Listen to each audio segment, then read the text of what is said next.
بیوی نے انگلی کے اشارے سے اپنے شوہر کو بلایا۔ شوہر دوڑتا ہوا آیا۔ جی بیگم کوئی حکم ہے؟ بیگم مسکرائی اور بولی، کچھ نہیں، بس میں تو انگلی کی طاقت چیک کر رہی تھی۔ کسی گاؤں کے چودھری نے اعلان کیا کہ شادی شدہ مرد 2 لائنوں میں کھڑے ہو جاؤ۔ ایک وہ لائن جو اپنی بیویوں سے ڈرتے ہیں اور دوسری وہ لائن جن سے ان کی بیویاں ڈرتی ہیں۔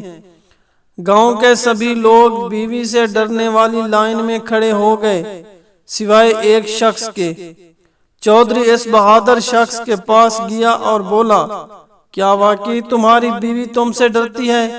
وہ شخص مسکین شکل بنا کر بولا، جی مجھے اس بات کا تو پتہ نہیں، لیکن میری بیوی نے کہا تھا اس لائن میں کھڑے رہنا ورنہ بہت ماروں گی۔ ماں بچوں سے، جو میری بات مانے گا اور میرے آگے بالکل نہیں بولے گا اس کو میں ٹافیاں دوں گی۔ بچوں، لو جی، اس طرح تو ساری ٹافیاں پھر ابو ہی کو ملیں گی۔